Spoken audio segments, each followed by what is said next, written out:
speaking with Bate C. Toms. He is the chairman of the British-Ukrainian Chamber of Commerce, and he is the head of the longest serving Western law firm in Ukraine. A lot of viewers wonder, a lot of people in the US, in the West, why is Ukraine so important for the West? Ukraine is critically important for two reasons. The first is economic. Ukraine has approximately 25% of the fertile soil of Europe. Europe will someday, with the population increase and the struggle to feed the world, be dependent on Ukraine for its food, as will countries in the Middle East and North Africa, which we depend on for oil. So Ukraine, strategically, is of immense importance. It also has other importance economically. It is the #1 provider of software in Europe, the #3 in the world. It has some of the greatest geniuses in software that you can find. This, as the future goes forward and we become more dependent on electronic communications and electronic world, Ukraine can be even more of a leader. It's just beginning. And also Ukraine has huge energy resources. Assuming Crimea and the Donbass come back, Ukraine can be the largest energy producer in the oil and gas sector in Europe. What will it take for these three elements to really be unleashed, to really reach their full potential and benefit the West and really the rest of the world? Well, that gets into the second reason why Ukraine is so important. The future of the world depends, in my view, on nuclear nonproliferation. Unfortunately, the nuclear bomb gives the potential in the longer run for terrorists to destroy cities, Moscow, London, Paris, New York, and undermine all of civilization. It is imperative that the world does everything it can to prevent nuclear proliferation. Once you have 30, 40 countries with nuclear weapons, it will be impossible to control the security. They will leak into terrorist hands. This is the greatest threat to all of civilized countries, and Moscow fundamentally undermined this. And this is the true reason that the Ukrainian conflict is so important. The violation of the Budapest Treaty by Russia fundamentally undermines nuclear nonproliferation. It makes it likely that we will face a nuclear terrorist future. The Budapest Treaty was signed by Russia, the US, UK, China, and France, and it provided that if Ukraine would give up 5,000 nuclear weapons, the third largest nuclear armament in the world at the time, that those 5 countries would guarantee the territorial integrity of Ukraine. The violation of that pledge by Russia undermines any hope of being successful in the long run to keep nuclear arms from spreading by telling countries you can rely on the assurances of the great powers for your territorial integrity. You don't need nuclear weapons. And so the questions over Crimea and the Donbass remain very important. It is essential that a solution be worked out that is consistent with the Budapest Treaty. How do you see any resolution to this situation happening? I mean, especially with regard to the Donbass, what do you see happening? How are we going to be able to bring, how is the West, Ukraine, going to be able to bring Russia to the table? We had the former Ambassador Pfeiffer here earlier who said that Moscow, Kremlin, they want to keep the situation in Donbass simmering because then they can almost, they can keep Ukraine within this sphere of influence of Russia. This is a tragic security mistake by the Russians. A bit like the Austro-Hungarian Empire celebrated when they took Sarajevo in 1908, it eventually undermined their empire. It is essential that the Russians withdraw from the Donbass and from Lugansk and understand that to do so increases their security.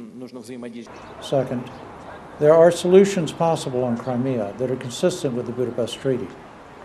A 999-year lease of the Sevastopol bases is certainly something that could be part of a solution to Crimea.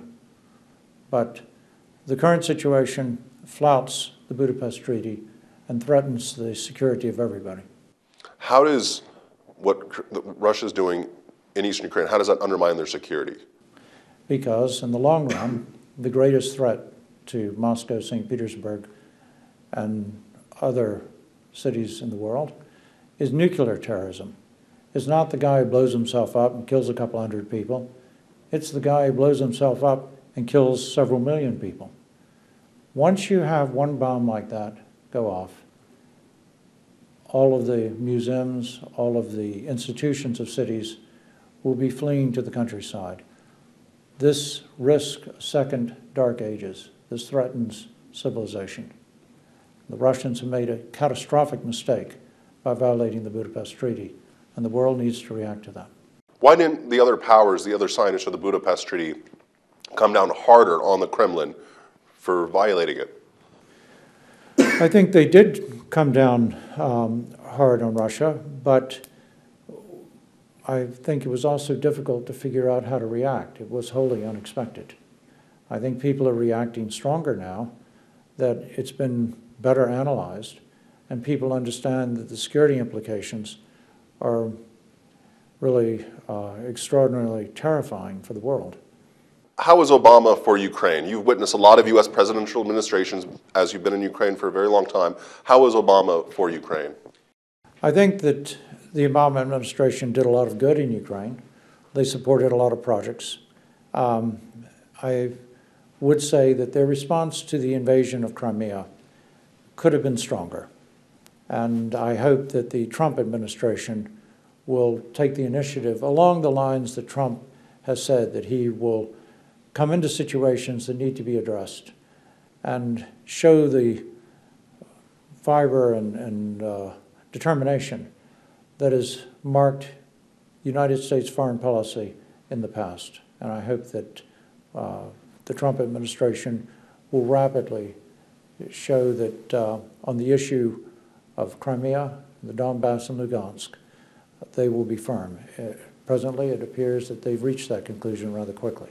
I know you're stretched for time, but I want to ask you an important question. As you've been here for so long as a lawyer, what's it going to take for Ukraine to really right the path, to rid of corruption, and to get to the next level, to become another Poland, to get into that situation?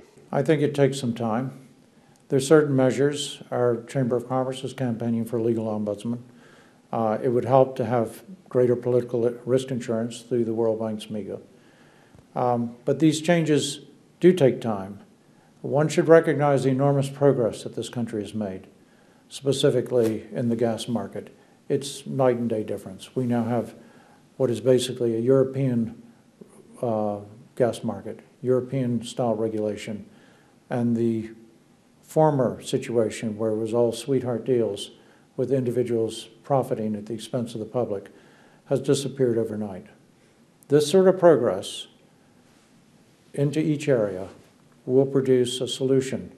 We are already at the level of other EU European countries, Eastern European countries. I think we can arrive at a situation similar to that for the rest of Europe, but it will take some time, and the West can do more. As I say, we have a solution for the legal system, a legal ombudsman, that would help a great deal. And second, the more investment that this country receives from the West, the more that helps those in Ukraine who are pushing for reform. It builds up allies from a democratic perspective. And for that, we need more political risk insurance so that investors can come here and their boards can take decisions, irrespective of the security situation, to make an investment, knowing that if something horrible were to happen, which I think now is very unlikely, that they're still covered. It may be a small risk, but many boards have a hard time taking the investment decision without such political risk insurance, and it's effectively not available except for U.S. investors presently. Thank you so much for joining us. I really appreciate it. Thank you.